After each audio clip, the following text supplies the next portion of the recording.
Well, we have a lot of drama in the world of fantasy gaming to report today. This is going to be a lot of fun. And if you love fantasy in the way that Appendix N from our old friend Mr. Gygax, I think that's how you pronounce his name, used to advocate, where it wasn't woke, you just had orcs and elves and dwarves and fun things like that, you should check out my book, The Dryad Queen. It pulls on the classic fantasy that you remember, that you had fun with, and you don't have to deal with any of the nonsense that GenCon's trying to purport or any of these people. This is the book for you. Pick it up on Amazon today. Support the channel. It's my book along with Morgan Newquist. I promise you'll like it if that is your jam. All right, put that link in the description below, and let's get to the story of the day. GenCon. GenCon is not associated with TSR Games, and we don't support their recent statements. While the foundation of GenCon is tied with the history of tabletop RPGs, i.e., Gygax started GenCon for people who actually want the real history there, which is crazy. Our goal is to build off the good, acknowledge the bad, and work toward, of course, what is the most important thing for GenCon? It can't be playing games and having fun. It can't be allowing good family entertainment. It can't be board games. It can't be RPGs. No, that's not what's important to GenCon, because this is corporate America 2021. And what do you have to be for corporate America 2021? You have to present a place that's free from racism, misogyny, and homophobia. That's right. Well, that's GenCon, and most people are probably scratching their heads going, what the hell is this about? This doesn't make any sense. This is a gaming convention that's supposed to be about playing games. I was maybe going to bring my family there. Now I'm kind of like, what the heck is going on? That's where I'm at personally. I've gone to GenCon several times, and it's a weird thing. So now they go off, want to support some weird charity towards black trans advocacy or whatever. If you want to throw your money at that, go ahead. But that's that. Where did this all start, and what is going on with this situation? Well, it turns out this is not it. That's not it either. Okay, so I don't actually have the original tweet. I think I'm blocked. Where does this come from? Yeah, unfortunately, I am blocked. But what happened was there's this company, TSR Games, and I guess it's run by Gygax's son, or somebody related to him, who of course, is the founder of GenCon, the father of D&D, or whatever you want to call it. And they're making games to this day. And they said in some conference or something like that that they were going to just focus on making games. They were not going to be out there lecturing people on how they should live their lives or what politics they should ascribe to and things like that. And that is a cardinal sin for the SJWs. The SJWs cannot handle that. You have to not only agree with their politics, but you have to openly advocate for their politics, or you must be banned. And so that's exactly what came down. GenCon made that statement, and they asked to clarify. They said that TSR Games would not be present. They have not asked for a booth or anything like that.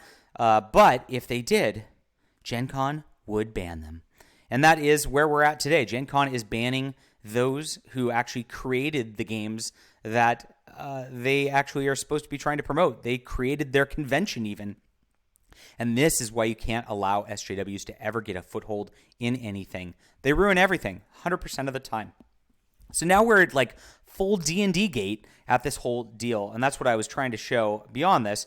We have Mark Sherlock Holmes from Critical Role being an idiot. I honestly couldn't give two fucks what a bunch of old white dudes think about D&D. Now, Mark Sherlock Holmes, if you do end up going in on his picture here, it's a little fuzzy on my screen because it's a small little screenshot. But he literally is a white dude who makes his living off of D&D. So it is absolutely asinine that he would make this statement. But, this is what SJWs do. They just virtue signal without even understanding the implications to their own lives. But as such, I believe we should just not listen to Mark Holmes about anything about D&D, because why would we listen to some old white dude talk about it? D&D and tabletop RPGs are greater now than they have ever been. Not so much. Literally, with more diverse voices making them even better. allowing folks to express and explore their identity within them. Yeah, so, I mean, we've gotten the last couple years, they've been trying to ban things like orcs. They've been trying to ban alignments of good and evil with races and things like that in these games. You know, the traditional just having bad guys you're not allowed to do anymore because, you know, those bad guys have feelings too. And moreover, they've done stupid things like make dungeons with wheelchairs.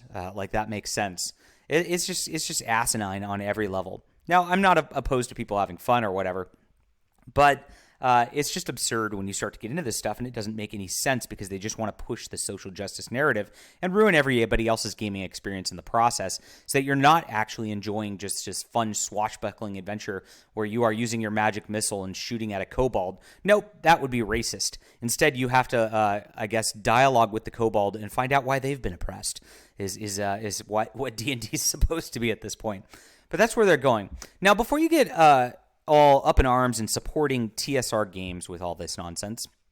And now they did make that great statement at the convention or whatever their deal was where they were saying that they were going to focus on games and not the deal. But their lead designer here has a tweet that says he is Antifa. So this is a situation where SJWs are literally out SJWing each other and banning their fellow SJWs. It's not really something to get up in arms with and go support TSR Games over. Now, if TSR Games wants to kick out Antifa and knock that shit off, maybe we can have a dialogue about that, and maybe we can rally behind them. But for now, there's plenty of other independent opportunities out there. I really recommend this game called Ascendant RPG. It's by a good friend of mine. It's superhero. It's not fantasy right now, but you know those little systems can translate pretty easily into whatever you want to do. And we'll just have to pave the way forward without all of these big corporations, without these big gaming conventions like GenCon, because there's no purpose to them anymore. We can communicate on the internet, we can play the games we want with our friends, and they can't tell us what to do. All right, let me know what you think about DnDGate, everybody. I know I shouldn't be calling it that, but what can you do? Have a great day, and hit the like and subscribe button. Goodbye.